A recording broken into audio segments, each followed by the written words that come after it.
GST అనేది introduce చేయడం వల్ల మనకు కలిగిన ఉపయోగం ఏంటి అసలు? ఎలక్ట్రానిక్గా కట్టగలిగే ఒక ట్యాక్స్ తేవాల్సిన అవసరం ఉండింది.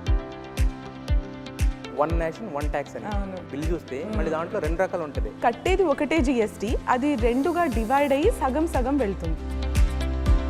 ఈ కోవిడ్ సిచ్యువేషన్లో ఏంటంటే చాలామంది స్మాల్ స్కేల్ ఇండస్ట్రీస్ కావచ్చు, లేదంటే మిడిల్ స్కేల్ ఇండస్ట్రీ అందరూ కూడా ఇబ్బంది పడుతున్నారు కదా. ఎవ్రీ మంత్ 20వ తేదీన ట్యాక్స్ కట్టాలి అన్న ఒక పెద్ద కండిషన్ ఏదైతే అది కొంతవరకు రిలాక్స్ చేసింది బోర్డ్.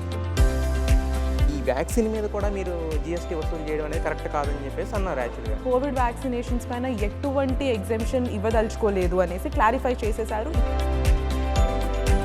ఏదైతే బ్లాక్ మనీ అరికట్టామని చెప్పారో దాన్ని ఎంతవరకు సమర్థవంతంగా అరికట్టగలిగింది జిఎస్టీ? ఇంతకుముందు ఇన్కమ్ ట్యాక్స్ ఇండిపెండెంట్గా, జిఎస్టీ ఇండిపెండెంట్గా ఫంక్షన్ చేసేవి. ఇప్పుడు అవి రెండు. Hi, hello viewers, welcome to Sakshi digital. మనం ఎవరైనా ఒక కామన్ మ్యాన్ దగ్గరికి వెళ్ళి మీరు ట్యాక్స్ కడుతున్నారని అడిగాను అనుకోండి, అంటే మనం అడిగిన క్వశ్చన్ ఒకటైనా కూడా అక్కడి నుంచి వచ్చే సమాధానాలు వేరేగా ఉంటాయి. కొంతమంది ఏమో ఈ ట్యాక్స్ ఎందుకు కట్టాలంటారు, ట్యాక్స్ కట్టడం వల్ల మాకు ఉపయోగం ఏంటంటారు, కొంతమంది మాకు ట్యాక్స్ కట్టేంత ఎకానమీ రావట్లేదని చెప్తారు. బట్ మనకు తెలియకుండానే డే టు డే లైఫ్లో మనం కొనే అనేక వస్తువుల మీద కావచ్చు, లేదంటే మనం వినియోగించుకునే అనేక సేవల మీద కావచ్చు, మనకు తెలియకుండానే నెల తిరిగేసరికి కొన్ని వేల రూపాయలు మనం ఆ ట్యాక్స్ రూపంలో చెల్లించడం జరుగుతుందన్నమాట. దాని పేరే జిఎస్టీ, అంటే గూడ్స్ అండ్ సర్వీసెస్ ట్యాక్స్. అయితే ఈ జిఎస్టీ అనేది ప్రవేశపెట్టి ఇప్పటికీ ఇండియాలో 4 years అవుతుంది. కానీ ఈ జిఎస్టీ అనే దాని మీద క్లారిటీ చాలా తక్కువ మందికి ఉంది, అలాగే కన్ఫ్యూజన్స్ చాలా ఎక్కువ ఉన్నాయి. సో అలాంటి కన్ఫ్యూజన్స్ అన్ని క్లియర్ చేయడానికి ఈరోజు మనతో అపూర్వ జయసింహ గారు ఉన్నారు, సిఏ. సో అపూర్వ గారిని అడిగి అసలు ఈ జిఎస్టీ రావడం వల్ల ఇండియాకి జరిగిన మేలేంటి, అలాగే ఈ జిఎస్టీలో ఇప్పటివరకు వచ్చిన మార్పులు ఏంటి, అలాగే ఇంకా రానున్న రోజుల్లో ఈ జిఎస్టీ ఎలా మారబోతుంది అనేది ఆవిడ అడిగి మరిన్ని విషయాలు తెలుసుకుందాం. Hi madam. హలో, ఎలా ఉన్నారు? ఫైన్. యా, అయితే అంతకుముందు కూడా ఇన్కమ్ ట్యాక్స్ అనేది ఉండేది, బట్ తర్వాత జిఎస్టీ అనేది కూడా ఇంట్రడ్యూస్ చేశారు. సో ఈ జిఎస్టీ అనేది ఇంట్రడ్యూస్ చేయడం వల్ల అంటే కొత్తగా వచ్చిన మార్పులు ఏంటి, దీనివల్ల మనకు కలిగిన ఉపయోగం ఏంటి అసలు? ఇంతకు ముందు మనం ఇన్కమ్ ట్యాక్స్ అండ్ జిఎస్టీని ఫస్ట్ ఆఫ్ ఆల్ కంపేర్ చేయకూడదు. ఎందుకంటే ఇన్కమ్ ట్యాక్స్ వచ్చేసి అది డైరెక్ట్ ట్యాక్సెస్ అన్నమాట. ప్రతి వ్యక్తి తనకు వచ్చిన ఆదాయం పైన తను కట్టే tax. GST is an indirect tax అనమాట. ఏంటి అంటే మనకు ఆదాయం వచ్చినా రాకపోయినా మనం చేసే పర్చేసెస్, అంటే మనం కొనే గూడ్స్ అండ్ సర్వీసెస్ ఏవైతే ఉంటాయో దానిపైన మనకు తెలియకుండా కాన్షియస్లీ అన్కాన్షియస్లీ మనం కట్టేస్తూనే ఉంటాం.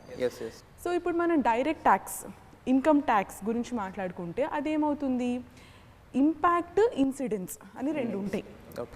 మీకు ఆదాయం వస్తే ఆ వచ్చిన ఆదాయంపై మీరు కట్టేది ఇన్కమ్ ట్యాక్స్. మీకు ఎంత ఆదాయం వస్తే మీరు అంత ఇన్కమ్ ట్యాక్స్ కడతారు. జిఎస్టీ అలా కాదు, అది ఇండైరెక్ట్ ట్యాక్స్. ఆదాయం ఒకళ్ళకి వస్తే ట్యాక్స్ ఇంకొకళ్ళు కడతారు. ఫర్ ఎగ్జాంపుల్, ఒక కామన్ మ్యాన్ ఇవాళ వెళ్ళి షాపింగ్ చేశాడు, సోప్ కొన్నాడు, డిటర్జెంట్ కొన్నాడు, టీ పౌడర్ కొన్నాడు, ఏదైనా కొనొచ్చు. అయితే అతను చేసిన ఆ పర్చేస్, ఆ కొనుగోలు ఏదైతే ఉందో అది ఆ సూపర్ మార్కెట్ వాడికో, ఆ షాపింగ్ మాల్ వాడికో అది ఆదాయం. కానీ దానిపైన కట్టే ట్యాక్స్ ఏదైతే ఉందో అది ఒక కామన్ మ్యాన్ భరిస్తున్నాడు. సో ఇంపాక్ట్ ఒకళ్ళ పైన ఉంటుంది, ఇన్సిడెన్స్ ఏదైతే బేరింగ్ ఆఫ్ ట్యాక్స్ ఏదైతే ఉందో అది ఒక కామన్ మ్యాన్ పైన ఉంటుంది. ఈ జిఎస్టీ రావడం వల్ల మన దేశానికి వచ్చిన మరి ఉపయోగం ఏంటండి? జిఎస్టీ రావడం వల్ల దేశానికి వచ్చిన ఉపయోగం ఏంటి అంటే, జిఎస్టీ అనేది మనకి ఎప్పుడు వచ్చింది, 2017లో వచ్చింది. ఇవాళకి 4 years అవుతుంది. సో ఈ జిఎస్టీ వచ్చే కన్నా ముందు ఒక బిజినెస్ చేయాలి, ఒక బిజినెస్ పెట్టాలి, ఒక బిజినెస్ నడవాలి అన్న క్వశ్చన్కి central excise, service tax, VAT, purchase tax, entry tax, octroi, luxury tax అని ఇన్ని రకాల ట్యాక్సెస్ ఉండేవి. అవి కూడా ఒక 1 year బ్యాక్, 2 years బ్యాక్ వచ్చినవి కాదు, కొన్ని డెకేడ్స్ బ్యాక్, కొన్ని దశాబ్దాల ముందు వచ్చి ఉండిపోయిన ట్యాక్సెస్ ఇవన్నీ. చాలా బిజినెస్లు అసలు ఇన్ని ట్యాక్స్లు ఎందుకు కడుతున్నామో అని ఆలోచించకుండా కట్టేసేవాళ్ళు, ఎందుకంటే అవి కట్టాలి కాబట్టి. సో ఒకవైపు ఇన్ 2017 ఒకవైపు గవర్నమెంట్ ఇండియాని ఆంటర్ప్రెన్యూరల్ రెవల్యూషన్ తీసుకొస్తుంది. Ease of doing business, make in India, India బనేగా డిజిటల్ అని ఇన్ని రకాల పాలసీస్ తీసుకొస్తున్నప్పుడు అందరికీ అర్థమయ్యి సులువుగా ఉండి, సూటబుల్గా ఉండి, ఎందుకు కడుతున్నాము అన్న బేసిక్ నాలెడ్జ్ ఉండి, కంప్లీట్గా డిజిటల్ మెథడ్, కంప్లీట్గా ఎలక్ట్రానిక్గా కట్టగలిగే ఒక ట్యాక్స్ తేవాల్సిన అవసరం ఉండింది. సో అందుకే జిఎస్టీ తేవడం జరిగింది. ఓకే, అయితే మీరు అన్నారు అంటే చాలా ట్యాక్సెస్ ఉండేవి, వాటన్నిటిని కలిపి జిఎస్టీ అనేది ఒకటి చేశారని చెప్పి. అయితే దీనికి అప్పుడు స్లోగన్ కూడా వచ్చింది, వన్ నేషన్ వన్ ట్యాక్స్ అని. బట్ కానీ మనం ఎప్పుడన్నా ఏదైనా పర్చేస్ చేసినప్పుడు బిల్ చూస్తే మళ్ళీ దాంట్లో 2 రకాలు ఉంటుంది, సిజిఎస్టీ అని వేస్తారు, మళ్ళీ ఎస్జిఎస్టీ అని వేస్తారు, అంటే స్టేట్ సెంట్రల్. మళ్ళీ ఈ సపరేషన్ మళ్ళీ ఇదంతా ఎందుకు? బేసికలీ ఇప్పుడు ఇన్ని రకాల ట్యాక్స్లు ఏవైతే తొలగించారో, VAT, purchase tax, entry tax, luxury tax, ఇవన్నీ కొంతవరకు స్టేట్ గవర్నమెంట్కి కూడా వచ్చేటి ఇన్కమ్ అన్నమాట. ఓకే. సో ఇంతకుముందు సెంట్రల్ ఎక్సైజ్ సర్వీస్ ట్యాక్స్ ఏవైతే ఉన్నాయో అవి కంప్లీట్గా సెంట్రల్ గవర్నమెంట్కి వచ్చే రెవెన్యూ. ఈ స్టేట్ లెవెల్లో కూడా ఏ స్టేట్కి ఆ స్టేట్ రకరకాల ట్యాక్సెస్ వేసుకుని కలెక్ట్ చేసేవాళ్ళు. ఓకే. సో ఇప్పుడు అవన్నీ తొలగించేసి అవన్నీ తీసేసి one nation one tax which is GST అని తీసుకురావడం జరిగితే సెంట్రల్ గవర్నమెంట్కి రెవెన్యూ వెళ్ళాలి, స్టేట్ గవర్నమెంట్కి రెవెన్యూ వెళ్ళాలి. మొత్తానికి తీసేసి ఓన్లీ వన్ గవర్నమెంట్కి ఇస్తామంటే కుదరదు. సో అందుకే GST one nation one tax అని తీసుకొచ్చినా కూడా మీరు కట్టే ప్రతి రూపాయి జిఎస్టీలోనూ సగం సెంట్రల్ గవర్నమెంట్కి వెళ్ళాలి, సగం స్టేట్ గవర్నమెంట్కి వెళ్ళాలి. సో సెంట్రల్ గవర్నమెంట్కి వెళ్ళే సగంని సిజిఎస్టీ అంటాం. కరెక్టే, బట్ అప్పుడు 2 జిఎస్టీలు కట్టినట్టు అవుతుంది కదా, ఎందుకంటే వాళ్ళకు ఒక 18%, వీళ్ళకి ఒక 18%. లేదు అలా కాదు. సో జిఎస్టీ 18% అన్నప్పుడు 9 rupees 9% goes to central government. So CGST కడుతున్నాం 9%, ఎస్జిఎస్టీ కడుతున్నాం 9%, సిజిఎస్టీ కడుతున్నాం 6%, ఎస్జిఎస్టీ కడుతున్నాం 6%. సో అది 9 and 9, 6 and 6 అవుతుంది, కానీ 18 and 18 అయితే అవ్వదు. బట్ మనకంటే ప్రింట్ చేసేటప్పుడు మామూలుగా ప్రింట్అవుట్స్ మీద అయితే అలా ఇస్తారు. అవును, వాళ్ళు కంబైన్ చేసి అలా రాసేస్తున్నారు. బట్ టెక్నికలీ మాత్రం మీరు కట్టేది ఒకటే జిఎస్టీ, అది 2గా డివైడ్ అయ్యి సగం సగం వెళ్తుంది. ఇలాంటి వాటి వల్ల కన్ఫ్యూజన్స్ వస్తాయి. అయితే ఈ జిఎస్టీ ప్రవేశపెట్టేటప్పుడు అప్పుడు ఉన్న మన ఎకనామిక్ మినిస్టర్ కానీ లేదంటే తర్వాత చాలామంది అఫీషియల్ చెప్పడం ఏంటంటే దీనివల్ల కామన్ మ్యాన్కి మేలు జరుగుతుందని. కానీ వన్స్ జిఎస్టీ వచ్చిన తర్వాత రేట్స్ ఎక్కువ హైక్ అయినాయి, కానీ తగ్గిన దాఖలాలు ఎక్కడా లేవు. ఇప్పుడు మీరు చూసుకుంటే ఆయిల్ మీద కానీ ప్రతి దాని మీద కూడా అంటే ఈ జిఎస్టీ వచ్చిన తర్వాత పెరిగిందన్న ఫీలింగ్ ఉంది, కానీ ఎక్కడ తగ్గిన దాఖలాలు ఎక్కడా లేవు. మరి దీనివల్ల కామన్ మ్యాన్కి ఎంతవరకు వర్కౌట్ అవుతుంది? అంటే జిఎస్టీ వల్ల బెనిఫిట్ ఏంటి కామన్ మ్యాన్కి? జిఎస్టీ వచ్చాక ఇన్ని చేశాక కూడా మనకి రేట్స్ ఎందుకు తగ్గట్లేదు అన్న క్వశ్చన్ ఇస్ నాట్ ఆన్సర్. దానికి answer is not just GST. మనం ఇంకా దాన్ని ఒక మ్యాక్రో ఎకనామిక్ లెవెల్లో స్టడీ చేసి కన్క్లూడ్ అవ్వాల్సిందే, కానీ other factors definitely other factors GST రావడం వల్ల అయితే పెరగలేదు. జిఎస్టీ వచ్చే కారణంగా ఐడియల్లీ తగ్గాలి, పెరగడం అయితే జరగదు, కానీ పెరిగింది కాబట్టి వేరేవి కూడా మనం చూసుకుని స్టడీ చేయాల్సిన అవసరం ఉంది. జిఎస్టీ వల్ల అయితే రేట్స్ పెరగలేదు. ఒకవేళ అంటే దీన్ని కామన్ మ్యాన్కి అర్థమయ్యేలాగంటే ఒకవేళ జిఎస్టీ రాకుండా ఉంటే ఇంకా ఎక్కువ అంతే. అయితే దీనికి సంబంధించి ఒక పోర్టల్ కూడా లాంచ్ చేశారు, అలాగే ఇన్కమ్ ట్యాక్స్కి ఒక పోర్టల్. అవును. కానీ ఇన్కమ్ ట్యాక్స్ పోర్టల్కి వచ్చేసరికి చాలా కంప్లైంట్స్ ఉన్నాయి, అంటే హ్యాంగ్ అయిపోతుందని, సరిగా చూపించట్లేదని, దానికి ఏదైతే పర్టికులర్ క్లారిటీ ఉంది అది లేదని చెప్పేసి. అలాగే జిఎస్టీకి వచ్చిన పోర్టల్ కూడా ఉంది. సో మరి రాను ఈ జిఎస్టీ పోర్టల్ ఇంకా మార్పులు ఎలా ఉండబోతున్నాయి? ఈ పోర్టల్స్ సంబంధించి ఏం చెప్తారు మీరు? జిఎస్టీ లాంటి ఒక అతి పెద్ద ట్యాక్స్ రీఫార్మ్ని ఎప్పుడైతే గవర్నమెంట్ తీసుకొచ్చిందో అందులో ఆ ఇంప్లిమెంటేషన్లో portal launch, portal functionality, portal fail అవ్వడం ఇదంతా కూడా ఒక ఫేజ్ మాత్రమే. కానీ జనరల్గా దేంట్లోనూ ఉంటుంది. అండ్ ఇవాళ చూసుకుంటే after 4 years if you ask, as GST portal has come a long way అని చెప్పుకోవాలి. సో వచ్చిన కొత్తలో ఓన్లీ రిజిస్ట్రేషన్ ఉండేది, ఇంకేది పని చేసేది కాదు. నెమ్మదిగా రిటర్న్స్ తీసుకొచ్చారు, నెమ్మదిగా రిఫండ్స్ తీసుకొచ్చారు, నెమ్మదిగా అపీల్స్ కూడా మనం ఇప్పుడు ఆన్లైనే ఫైల్ చేసేసుకుంటాం. So this is how even income tax is going to phase out. But ఇది ఒక రెవల్యూషన్, ఒక ఎవల్యూషన్. అయితే ఇప్పుడు జిఎస్టీ పరంగా చూసుకుంటే ఇప్పుడు ఈ సిచ్యువేషన్, ఎస్పెషల్లీ ఈ కోవిడ్ సిచ్యువేషన్లో ఏంటంటే చాలామంది స్మాల్ స్కేల్ ఇండస్ట్రీస్ కావచ్చు, లేదంటే మిడిల్ స్కేల్ ఇండస్ట్రీ అందరూ కూడా ఇబ్బంది పడుతున్నారు కదా. మరి జిఎస్టీ పరంగా ఎలాంటి కాంప్లైన్సెస్ రిలాక్సేషన్స్ ఇచ్చారు దీనికి సంబంధించి? అంటే ఎలాంటి తగ్గింపులు తీసుకొచ్చారు, లేకపోతే ఎలాంటి అంటే కొన్ని సవరణలు అంటాం కదా, కొంతకాలానికి రిలాక్సేషన్, మరి అలా ఎలాంటి రిలాక్సేషన్స్ వచ్చినాయి దీనికి సంబంధించినంత? కోవిడ్ ఇప్పుడు మనం ఫేస్ చేస్తున్నది సెకండ్ వేవ్. ఫస్ట్ వేవ్ వచ్చినప్పుడు కూడా and the same thing, second wave వచ్చినప్పుడు కూడా బోర్డ్ ఆఫ్ ఇండైరెక్ట్ ట్యాక్సెస్ ఏదైతే ఉందో అది రకరకాల రిలాక్సేషన్స్ని తీసుకొచ్చింది. ఇప్పుడు చిన్న చిన్న బిజినెస్లు అయితే ఎవ్రీ మంత్ ఎవరైనా సరే ఎవ్రీ మంత్ 20వ తేదీన ట్యాక్స్ కట్టేయాలి. మీ దగ్గర పైసలు ఉన్నాయా లేదా, కట్టగలుగుతున్నారా లేదా అన్న సంబంధం లేదు, కట్టాల్సిందే. సో ఆ ఎవ్రీ మంత్ 20వ తేదీన ట్యాక్స్ కట్టాలి అన్న ఒక పెద్ద కండిషన్ ఏదైతే ఉందో అది కొంతవరకు రిలాక్స్ చేసింది బోర్డ్ కోవిడ్ కారణంగా. సో చిన్న బిజినెస్లు అయితే కనుక అంటే 5 crores కన్నా తక్కువ టర్న్ ఓవర్ ఉంది చిన్న బిజినెస్లు అయితే కనుక 15 days ఎక్స్టెన్షన్ ఇచ్చింది. అంటే 20th కట్టాల్సిన ట్యాక్స్ 15 days నెక్స్ట్ 15 days లో ఎప్పుడైనా కట్టుకోవచ్చు. నెక్స్ట్ మంత్ 5th వరకు నెక్స్ట్ మంత్ 5th వరకు కట్టుకోవచ్చు. ఇంట్రెస్ట్ పడదు, లేట్ ఫీ పడదు. ఓకే. సో మొత్తానికే ఇంట్రెస్ట్ ఫ్రీ ఎక్స్టెన్షన్ అనొచ్చు దీన్ని. అదే పెద్ద బిజినెస్లు అయితే ఆబ్వియస్లీ ఇట్లా ఇంట్రెస్ట్ ఫ్రీ ఎక్స్టెన్షన్ అఫోర్డ్ చేయలేదు గవర్నమెంట్, ట్యాక్స్ వాళ్ళు కట్టే చాలా ఎక్కువ ఉంటుంది. సో అలాంటి వాళ్ళకి ఇట్లా ఇంట్రెస్ట్ ఫ్రీ ఎక్స్టెన్షన్ ఇవ్వలేదు, కానీ కట్టే ఇంట్రెస్ట్ ఏదైతే ఉందో అది హాఫ్ చేసేసారు. సో 20th లోపల రిటర్న్ వేయలేకపోయారు అనుకోండి, నార్మల్గా అయితే 18% ఇంట్రెస్ట్ కట్టాలి. పెనాల్టీ ఉంటుంది కానీ బట్ దాన్ని హాఫ్ చేశారు. 9% చేసేసారు. లేట్ ఫీజ్ అయితే ఉందో అదంతా వేవర్ తీసుకొచ్చేసారు. సో ఇంకొకటి మనం యాక్చువల్లీ అర్థం చేసుకోవాల్సింది ఏంటంటే గవర్నమెంట్ ఒక ఆమ్నెస్టీ స్కీమ్ కూడా తీసుకొచ్చింది కోవిడ్ వచ్చాక. గత 4 ఏళ్లగా అంటే లిటరలీ జూలై 2017 నుంచి ఇప్పుడు దాకా మీరు ఏదైనా రిటర్న్ వేయలేదు, ఏ కారణంగానైనా వేసి ఉండకపోవచ్చు, కానీ వేయలేకపోయారు, ట్యాక్స్ కట్టలేకపోయారు, అది అలాగే ఉండిపోయింది. మీకు నోటీసులు వస్తున్నాయి, మీకు డిపార్ట్మెంట్ నుంచి కాల్స్ వస్తున్నాయి, మెసేజెస్ వస్తున్నాయి, మెయిల్స్ వస్తున్నాయి, కానీ మీరు కట్టలేకపోతున్నారు. ఎందుకు అంటే అది లేట్ ఫీ కొన్ని వేల రూపాయలు కట్టాలి. సో ఈ కారణంగా కూడా చాలా బిజినెసెస్ రిటర్న్స్ వేయలేకపోవడం, ఆ రిటర్న్స్ వేయకపోవడం వల్ల జిఎస్టీ రిజిస్ట్రేషన్స్ క్యాన్సిల్ అయిపోవడం, ఇది ఒక పెద్ద విషియస్ సైకిల్ అయిపోయింది అనమాట.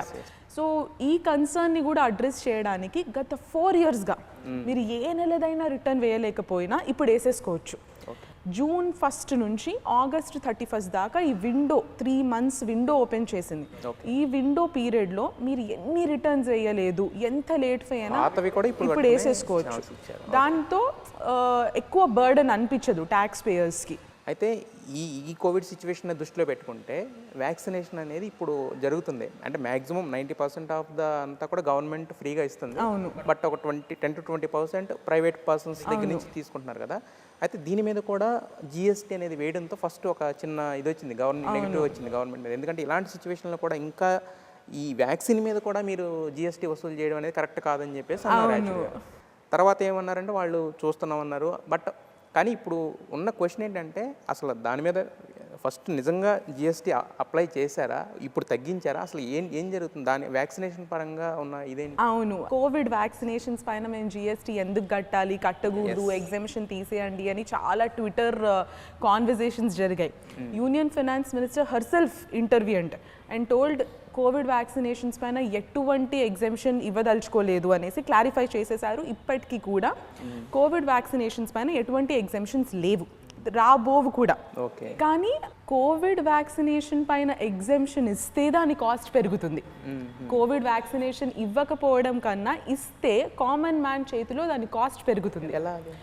జిఎస్టీలో బేసికలీ అది సప్లై చైన్ వెనక్కి వెళ్తే ఎవరు మ్యానుఫ్యాక్చర్ చేస్తున్నారు, వాళ్ళు ఏం కొంటున్నారు, ఇప్పుడు మనకి భారత్ బయోటెక్, సీరం ఇన్స్టిట్యూట్ వీళ్ళందరూ ఉన్నారు.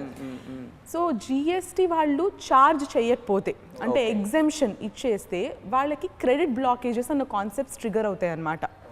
ఆ క్రెడిట్ బ్లాకేజెస్ అన్న కాన్సెప్ట్ ఎప్పుడైతే వాళ్ళకి ట్రిగర్ అవుతుందో, ఇవాళ మీకు 100 rupees ప్లస్ 5 rupees అనుకుందాం, 105 rupeesకి మీకు ఒక వ్యాక్సిన్ దొరుకుతుంది, అందులో మీరు 5 rupees జిఎస్టీ కడుతున్నారు.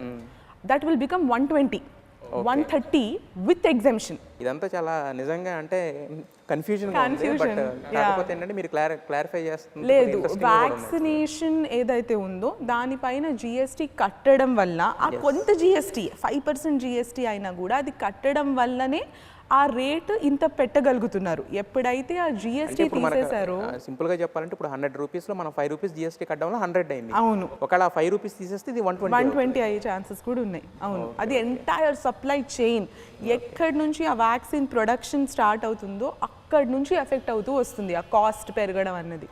ఓకే. అయితే ఇప్పుడు ఈ జిఎస్టీ అనేది పర్ మంత్ 4 times రిటర్న్స్ వేయాలి కదా.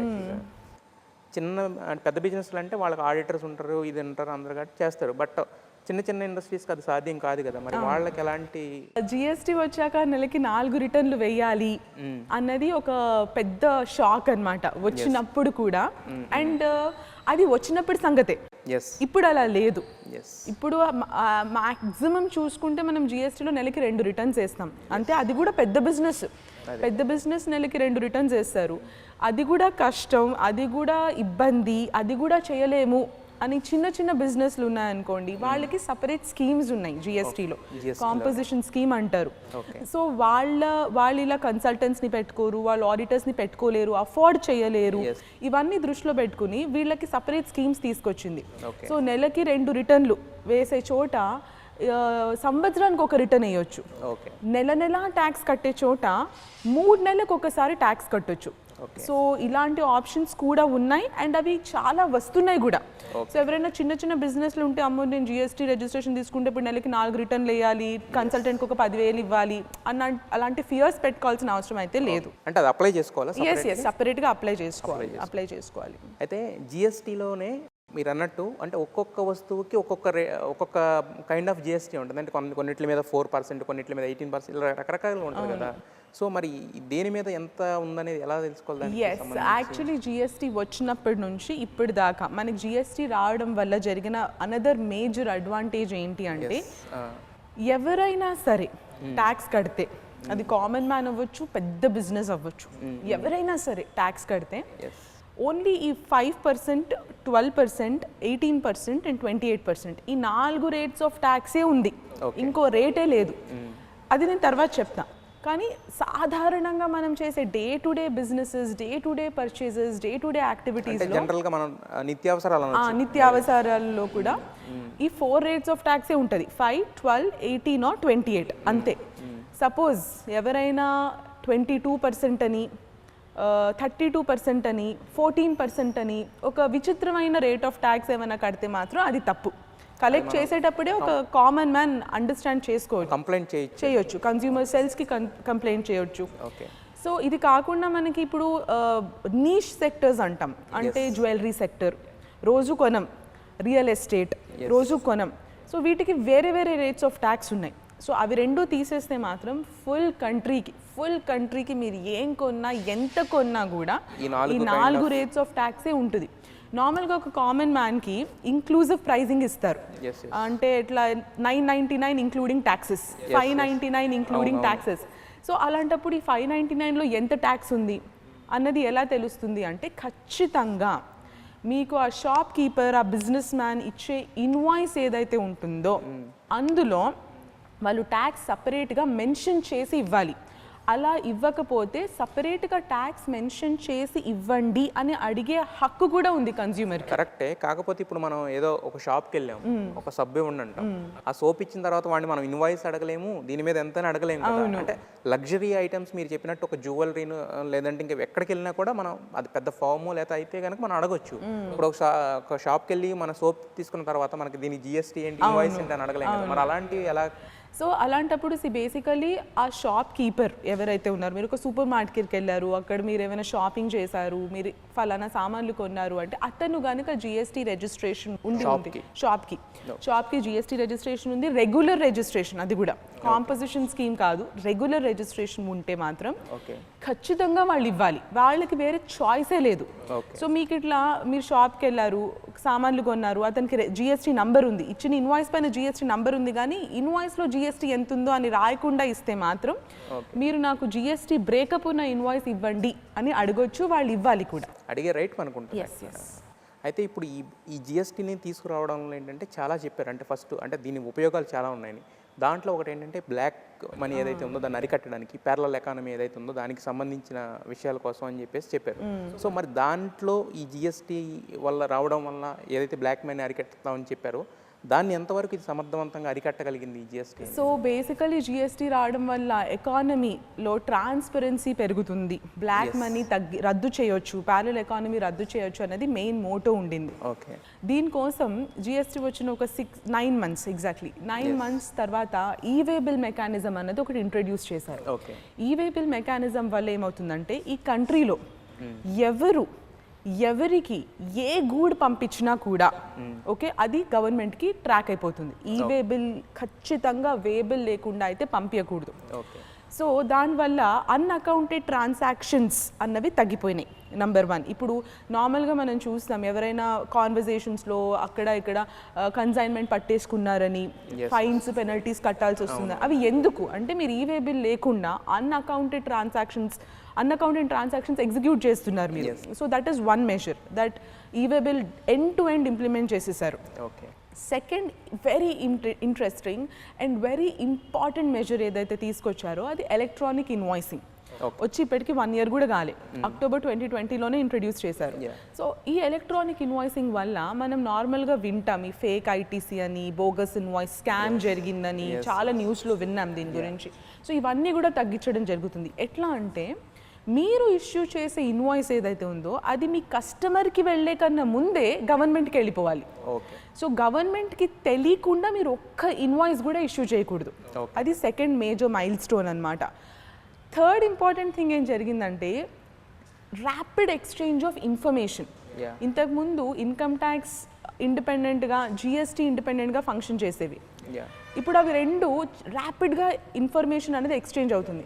ఇన్కమ్ ట్యాక్స్లో మీరు ఎంత కట్టారు, జిఎస్టీలో ఎందుకు కట్టలేదు, జిఎస్టీలో ఎందుకు కట్టారు, ఇన్కమ్ ట్యాక్స్లో ఎందుకు కట్టలేదు, ఇలా 2 బోర్డ్స్ కలిసి ఒక ట్యాక్స్ పేయర్ని మానిటర్ చేయడం జరుగుతుంది. దీనివల్ల కూడా అన్అకౌంటెడ్ ట్రాన్సాక్షన్స్, బ్లాక్ మనీ అనేది చాలా వరకు కంట్రోల్లోకి వచ్చేస్తుంది. ఇంకా కొంత అయితే ఉంది కదా, ఉంటుంది, అది ఖచ్చితంగా ఉంటుంది. That over a period of time తగ్గాల్సిందే. ఇప్పటికి జిఎస్టీ వచ్చి 4 years అయింది. ఈ 4 yearsలో మీరు అన్నట్టు ఇండియన్ ఎకానమీ పరంగా చూసుకుంటే చాలా మార్పులు వచ్చాయి. అవును. బట్ ఇంకా రావాల్సి ఉంది కదా. సో మరి ఫ్యూచర్లో జిఎస్టీకి సంబంధించి ఇంకెలాంటి అంటే ఇంప్లిమెంటేషన్స్ ఉండబోతున్నాయి, దానికి సంబంధించి ఇంకెలాంటి ఎక్స్టెన్షన్స్ ఉండబోతున్నాయి? సో ఇప్పుడు మనం ఎకానమీ గురించి మాట్లాడుకుంటే మాత్రం అది నెక్స్ట్ 1.5 year దాకా కూడా కోవిడ్ నుంచి రికవర్ అయిన ఎకానమీ గురించి మాట్లాడుకుంటున్నాం. మూతబడిపోయిన బిజినెస్లు మళ్ళీ స్టార్ట్ అవ్వడం, వాళ్ళకి ఇన్సెంటివ్స్ రావడం, ఇదే ఉండబోతుంది. ఇది మాత్రమే కాకుండా ఇప్పుడు ఆల్రెడీ ఫస్ట్ వేవ్లో రిలాక్సేషన్స్, ఎగ్జామ్షన్స్ ఇచ్చారు, సెకండ్ వేవ్లో రిలాక్సేషన్స్, ఎగ్జామ్షన్స్ ఇచ్చారు. ఇవి ఎక్స్టెన్షన్స్ కూడా రావచ్చు ఇంకా కొంచెం బెటర్ అవ్వడానికి. ఇంకా మనం ఇవాళ జిఎస్టీ చూసుకుంటే 4 years అయింది, వచ్చింది అని అనుకుంటున్నామే కానీ జిఎస్టీ లాలో, నోటిఫికేషన్స్లో చాలా ఆస్పెక్ట్స్ ఉన్నాయి. గవర్నమెంట్ ఇంటర్ఫియర్ అయ్యి క్లారిఫై చేయాల్సిన ఆస్పెక్ట్స్ ఇప్పటికీ ఉన్నాయి. మరి ఎందుకంటే 4 years అయింది కదా, ఇంకా అది అగైన్ అది వస్తున్నాయి. అబ్సల్యూట్లీ జీరో అని చెప్పలేము, వస్తున్నాయి. డే టు డే కూడా ఇంకా it's an ongoing process. Notifications ఇస్తారు, సర్కులర్స్ ఇస్తారు. సో అవి కూడా ఎక్స్పెక్ట్ చేయవచ్చు. అంటే ఇప్పటి వరకు జిఎస్టీ రావడం వల్ల చాలా మేలు జరిగింది దేశానికి, అంటే మీ మాటల ప్రకారం అర్థమైంది అది మనకి. బట్ ఫ్యూచర్లో ఈ జిఎస్టీ అనేది ఇంకా ఇవాల్వ్ అవ్వాల్సిన అవసరం ఉంది. జస్ట్ 4 year old లా అంతే. 4 yearsలో ఇంత ఎవల్యూషన్ జరిగింది అన్నది చాలా great. But it has a long way to go. అంటే ఇంకా ఓవర్ ద పీరియడ్స్ ఇంకా జరుగుతున్న కొద్దీ ఇంకా ఎక్కువ అంటే ఇండియన్ ఎకానమీకి మంచి జరిగే అవకాశాలు ఉన్నాయి అంటారు. ఓకే. కామన్ మ్యాన్కి సంబంధించి కూడా అంటే మనకు కనపడుతుంది ఏంటంటే మన కళ్ళ ముందు ధరలు పెరుగుతున్నాయని కనపడుతుంది. ఇలాగా అంటే రకరకాల విషయాలు మనకు తెలియకపోవడం వల్ల ఇది జిఎస్టీ రావడం వల్ల నష్టం అనే ఫీలింగ్ ఏమన్నా ఎవరికి పాజిటివ్ లేదు. యాక్చువల్లీ మనం ఇంకొకటి నోటీస్ చేసుకోవాల్సింది ఏంటంటే జిఎస్టీ వచ్చింది 2017లో. అంతకు ముందు కూడా మనం కట్టేవాళ్ళం ట్యాక్సెస్, కానీ as a common man, as an educated man also పెద్దగా పట్టించుకునే వాళ్ళం కాదు. తెలీదు అన్ని రకాల ట్యాక్సెస్ ఉన్నాయి, అంత పట్టించుకునే వాళ్ళం కాదు. కానీ ఇప్పుడు జిఎస్టీ అండ్ జిఎస్టీకి వచ్చిన పబ్లిసిటీ, జిఎస్టీకి వచ్చిన అవేర్నెస్ వల్ల కూడా మనం ఏం కడుతున్నా ఇంక్లూడింగ్ జిఎస్టీ అని చెప్పేసరికి ఓకే ఇప్పుడు నేను ఇంకో 18 rupees ఎక్స్ట్రా కట్టాలి అన్న పెయిన్ పాయింట్ మనకి తెలుస్తుంది. అది మనం రికగ్నైజ్ కూడా చేస్తున్నాం. అయితే ఇలాంటివన్నీ జనరల్గా కామన్ మ్యాన్కి ఎక్కువగా రీచ్ చేయగలిగితే కనుక అంటే వాళ్ళ దగ్గర నుంచి కూడా ఒక సపోర్ట్ అనేది రావడం జరుగుతుంది. మరి గవర్నమెంట్ అంటే ఆ వేలో కూడా కొద్దిగా వర్కౌట్ చేస్తే బెటర్. అవును, జిఎస్టీ వచ్చిన కొత్తలో అవేర్నెస్ డ్రైవ్స్ అని అవేర్నెస్ ఇనిషియేటివ్స్ చేశారు. బట్ అనుకున్నంత అవేర్నెస్ రాలేదు. అవును, అది ఓవర్ పీరియడ్ ఆఫ్ టైం మళ్ళీ పికప్ అవ్వాల్సిందే. ఫైనాన్షియల్ లిటరసీ, ట్యాక్స్ లిటరసీ అన్నది ఎప్పుడైతే పబ్లిక్లో పెరుగుతుందో అప్పుడే ఆ ట్యాక్స్ వల్ల వచ్చే బెనిఫిట్స్ని ఒక కామన్ మ్యాన్ అప్రిషియేట్ చేయగలడు. ఓకే అపూర్వ గారు, అంటే ఇప్పటివరకు జిఎస్టీ వచ్చి 4 years నుంచి మేము జిఎస్టీ కడుతున్నాం, దాని గురించి మాకు పూర్తిగా తెలియదు. ఒక్కొక్కసారి అసలు ఈ జిఎస్టీ ఎందుకు పెట్టారు, ఈ జిఎస్టీ కట్టడం వల్ల మనకు నష్టమే అనే ఫీలింగ్ ఉండేది. బట్ మీరు చెప్పిన ఈ విషయాల వల్ల అసలు జిఎస్టీ అంటే ఏంటి, అది కట్టడం వల్ల మనకెంత మేలు జరుగుతుంది అనేది ప్రతి ఒక్క కామన్ మ్యాన్కి కూడా అర్థమైంది. సో మీ వాల్యుబుల్ టైం ఇచ్చి జిఎస్టీ గురించి ఇన్ని విషయాలు తెలియజేసినందుకు ధన్యవాదాలు. Thank you very much. Thank you.